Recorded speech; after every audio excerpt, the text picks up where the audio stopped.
तो part 1 start होता है हमारा चैप्टर 2 इंडिया 105 से।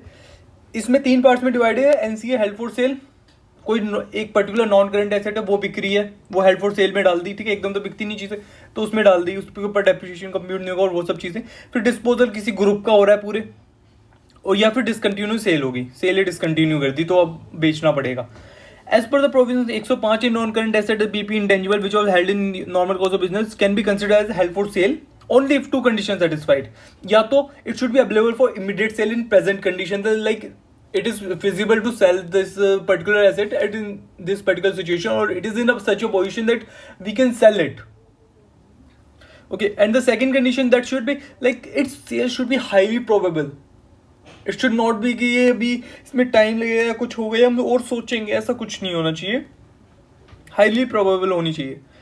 अगर जो सेल है, if NC will be available for sale in distant future, in the near future, then what we'll do, we'll consider such an asset as held for sale. We won't consider that asset as held for sale. हम उसको held for sale नहीं मानेंगे अगर हमें लग रहा है कि that NC will be available for sale in near future or in distant future. इसके क्या क्या एग्जाम्पल हो सकते हैं? तो तुम्हारे कोई पेंडिंग ऑर्डर है कि भाई ये 15-20 ऑर्डर हो रहे हैं इस बंदे के, ये जब कंप्लीट होंगे हम तब देंगे, तो ठीक है इसको डिस्टेंट फ्यूचर में अभी मत इसको करो, अभी तुम इससे काम ले रहे हो। अगर कोई प्रॉपर्टी तुमने सोल्ड कर दिया और करनी है, अगर जो भी तुम्हारी एसेट है जो भी है तुम्हें वो सोल्ड करनी है आफ्टर रिनोवेशन, कोई बिल्डिंग है इसको थोड़ा रिनोवेट करवाएंगे उसके बाद में बेचेंगे, इससे थोड़ा प्राइस भी सही मिल जाएगा, वैसे का ऐसे ही बेच देंगे ना तो थोड़ा प्राइस कम मिलेगा, तुम ऐसा सोच रहे हो, then it will be available for sale in distant future. And the third one is if a building will be sold after purchasing of new building, like we are considering first that it might hamper our business, so it would be better ki first we'll purchase another asset near to our near to this building, and once we'll be done with that process, once we'll occupy the another property, then only we will sell this particular building. So India says okay, first go and then consider it as a held for sale, not now. Okay, yeah. Exception to distant future. What could be the exception of distant future? In if any sale takes time due to customary practices, okay, then it will not be considered as distant future. अगर कोई customer time ले रहा है for payment और small repair undertaken at customer request, उसने बोला कि यार ये काम आप करवा के दे दो, बिल्डिंग के अंदर आप रिनोवेशन करवा के दो, पेंट वेंट करवा दो, उसके बाद में ही मैं आपको पेमेंट करूँगा, तब उस केस में what will say that it is an exception to distant future. अब भाई सेकंड कंडीशन आ गई जो कि हाईली प्रोबेबल की है. इसके लिए कुछ नहीं, इसमें 5 चीज़ें हैं. एक तो यार आपका प्लान होना चाहिए to sell the asset. Second, you should be tracing the buyer. आपने OLX पे ऐड डाल रखा है, you should have posted ads over all those sites which sells your product. Like if you have the car, that should be on Cars24 or OLX or wheresoever, or you have posted the pamphlets, you have distributed the pamphlets like we are selling this product or whatever it is, you have posted it on Facebook. Matlab there should be some efforts you are making to trace the buyer. Then third one is entity should expect a reasonable price which should be near to fair value of NCA. Like you should not go for an unreasonable price. Like I am expecting this cup, this Sri Lanka cup will gonna fetch me more than $1,000. It's not gonna possible. This is just a cup. This is an ordinary cup. It won't fetch you $1,000. So your price should be reasonable, and that should be equal to, or should be nearly equal to your fair value. Like what is fair value? Okay, so that should be near. Then we can consider the reasonable price. Then that will give us an indication like your sale is highly probable because you are making an conscious effort to make your sale possible. You are charging the reasonable price. You are expecting a reasonable price, not some unreasonable, some dreamy price you are expecting for this. The fourth one is the entity expects the completion of transaction within 1 year. It is not like that you are thinking it might take 2 years, so I should post it in NCA, non-controlling, controlling as held for sale. It should not be like this. Like you should be sure that I'm gonna able to sell it in next 1 year. Like I was talking about my iPhone, I was sure that I will sell it within a year or less than it, but it won't take me more than 1 year. So वो चीज़ हो गई. There should be no certainty that the entity will withdraw the plan or change the plan.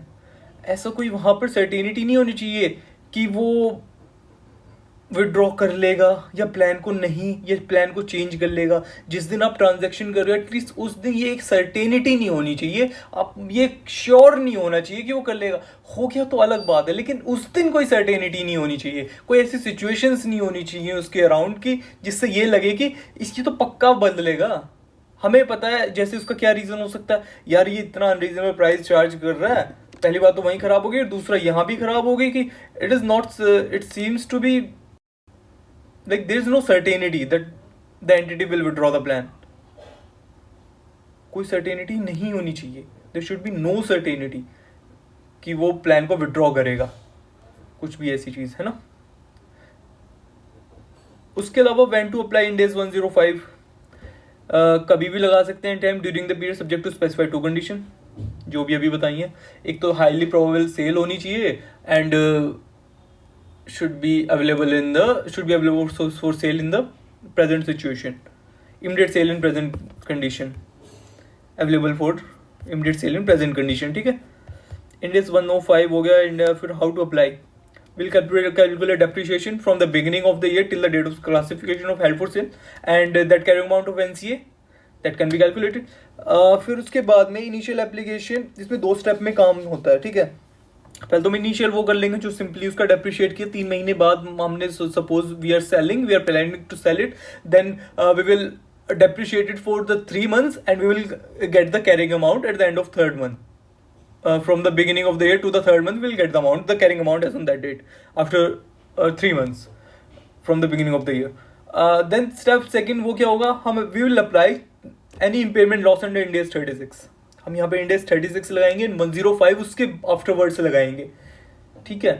जो आपकी amount I है like 2 lakhs, the carrying amount I am talking about, हाँ, तो 2 लाख रुपये आई है। अब इसमें आपने recoverable loss you have computed and as per Ind AS 36 and that is 170. So how much impairment loss would be there? That is 30,000. If something was costing you 2 lakh and now its NRV is 170, then your impairment loss would be 30,000. Okay. अगर recoverable amount become less than carrying amount, what is the carrying amount here? 2 lakhs. और वो आपकी recoverable amount, यार वही तो है impairment loss when we will apply, जब वो कैरिंग अमाउंट जो है आपकी वो कम हो जाती है, वो बढ़, जो हमारी रिकवरेबल अमाउंट वो है वो कम हो जाती है लेस देन कैरिंग अमाउंट, ठीक है, तब हम लगाते हैं impairment loss to NC asset, P&L to intangible loss, बचपन से करते आ रहे हैं इसको, ठीक है। रिवाइज कैरिंग अमाउंट कैसे निकालेंगे, carrying amount less intangible loss निकल गई। अब आ जाता है स्टेप 3, Ind AS 105 का एप्लीकेशन। देख फर्स्ट स्टेप हो गया हमारा, जैसे हमने निकालते हैं नॉर्मल डेप्रिशिएट कर दिया उस एसेट को। सेकंड में हमने एज पर Ind AS 36 और वहाँ पे हेडिंग दे देंगे before application of Ind AS 105। And third जो स्टेप है, then we will apply application of Ind AS 105 while calculating classifying a non-current asset as a held for sale, the following rules should be applied. The first one is revised carrying amount और fair value less cost to sell of NCA on that date, ठीक है। जो आपकी revise carrying amount है जो आ रखी है अभी आपने सेकंड स्टेप में कंप्यूट की है ना after application of Ind AS 36, हाँ, then we will compare with the fair value less cost to sell of NCA on that date, यानी कि जो भी उसमें वो है तो हम NRV निकालेंगे, net realisable value on that date, whichever is lower will be the amount at which NCA will be disclosed at the helpful sale in balance sheet as a matter of prudence. क्योंकि यार यहाँ पे ये बात कही जाती है कि हम दोनों में से जो कम है ना उसको लेंगे, क्योंकि हम ऐसा नहीं चाहते ना कि हमारा जो है इसकी वजह से Ind AS 36 और Ind AS 105 का भी वो कंसिडर करना पड़ेगा। जो आपको दे रखी होगी ना fair value less cost to sell, वो जो दे रखी होगी वो 105 की ही दे रखी होगी। इसके लिए नोट्स भी लिखवा रखे हैं, अगर fair value less cost to sell become lower than carrying amount then it will be written off as loss as 105, ठीक है। अगर इन दोनों में डिफरेंस है, अगर जो आपकी fair value less cost to sell revise carrying amount as computed step second उससे भी कम है, it is even lesser than the amount you have computed under step 2 under Ind AS 36 that we are saying here, revised carrying amount, if it is even lesser than it then हम उसको return off करेंगे as per 105 loss, ठीक है। और no depreciation will be computed such as after classifying it as held for sale in future, एक बार classify कर दिया तो उसके ऊपर अब कोई फ्यूचर डेप्रिसिएशन लगेगा, 3 महीने का लग गया, उसके बाद के ही उसी डेट को सेकंड और थर्ड स्टेप लगाए गए हैं बस। जैसे कि अब इस क्वेश्चन को बता देते हैं, 5 लाख रुपए हैं, पीपी क्लासिफाइड एज 1/7/21 को 3 महीने का डेप्रिशिएट कर दो, 3/1/25 हो गया, 12,500 आ गए, 4,87,500 आपकी कैरिंग अमाउंट होगी। ठीक है, ये आपका अभी क्या हुआ, स्टेप 1 कंप्लीट हुआ है। स्टेप 2 आ जाता है recoverable amount as per Ind AS 36, normal impairment loss आ गया 47,500, आपने रिवाइज कैरिंग अमाउंट निकाल लिया, आपका second step complete. Third step आ जाता है calculation impairment loss under 105, revise carrying amount after normal impairment 440, same date होंगी, देखना सेम डेट होंगी, ये देखना रिकवरेबल अमाउंट एज पर 1/7/21 की ये है, 1/7/21 को HFS कर दिया, फेयर वैल्यू उसको ऑन दैट डेट, उसी डेट को recoverable amount is different, fair value less cost to sell is different. ठीक है, अभी बताया था जो NRV होती है ना, वो तो वहाँ पे इन्वेंट्री के केस में हमने ये पढ़ा था कि यार जो हमारा ऑर्डिनरी कोर्स ऑफ बिजनेस के अंदर जो हमारी सेल होती है उसको हम NRV बोल देते हैं, और जो फेयर वैल्यू वो मार्केट से अफेक्ट होती है। तो चलो जो भी केस है जैसा भी है उसके बेसिस पे हमने देख लिया कि 370 हो गया, फर्दर डिक्लाइन कितने होगा 70, तो टोटल लॉस कितना हो गया, total decline 47,500 plus 70,000 1,17,500 would be the total loss considered in this particular problem. Then NCA will be, which is HFS will be disclosed in balance sheet at 370 and no depreciation will be charged off in future, which is obvious, we have learned this thing earlier. And reversal of impairment loss, in case we have to reverse this impairment loss, then what we have to do, like suppose if the value increases further instead of declining, then बढ़ने की जगह वो कम होने की जगह it got increased, then अगर कोई subsequent valuation होती है before sale of, like step 3 में स्टेप 1 हो गया डेप्रिशिएशन, स्टेप 2 हो गया इंड AS 36 का इम्पेयरमेंट, स्टेप 3 हो गया इंड AS 105 का इम्पेयरमेंट, और उसमें इम्पेयरमेंट की जगह इंक्रीज होगी value, then how much you are allowed to. या फिर ऐसी सिचुएशन होगी जो थर्ड स्टेप है वो भी हो गया, लेकिन अब fourth step comes into the picture, and in fourth step what happens, before selling it, like it takes around 1 year to sell, and 6 months में ऐसा हो गया like it value got increased by 50,000 or 60,000, then you are allowed to upward the value, but it should not exceed the total loss. The total loss you have computed earlier, that is in this particular problem 47,500 plus 70,000, 47,500 plus 70,000 plus 70,000, 1,17,500, 1,17,500 maximum loss है आपका। और हमने यहाँ पे compare किया carrying amount 1/7/21 for HFS है 3,70,000, but 31/3/22 को हम देख रहे हैं अभी तक बिकी नहीं है,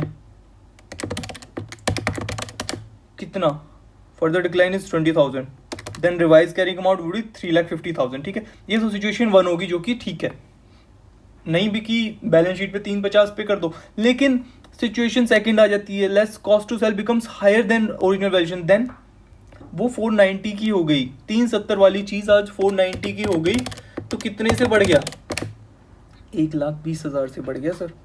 अब 1,20,000 से तो बढ़ गया, तुम्हें मैक्सिमम तुमने लॉस कितना बुक किया था 1,17,500, तो उतना ही होगा क्योंकि अपवर्ड रिवैल्यूएशन इसमें अलाउड नहीं होती है, वही वाली बात है, और वही चीज़ यहाँ को इसको आ गई।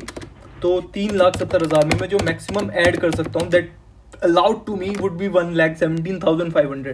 There's an increase in value of 1,20,000, but maximum limit of reversal is 1,17,500. You can consider increase in value by 1 cent, which was written off as impairment loss earlier,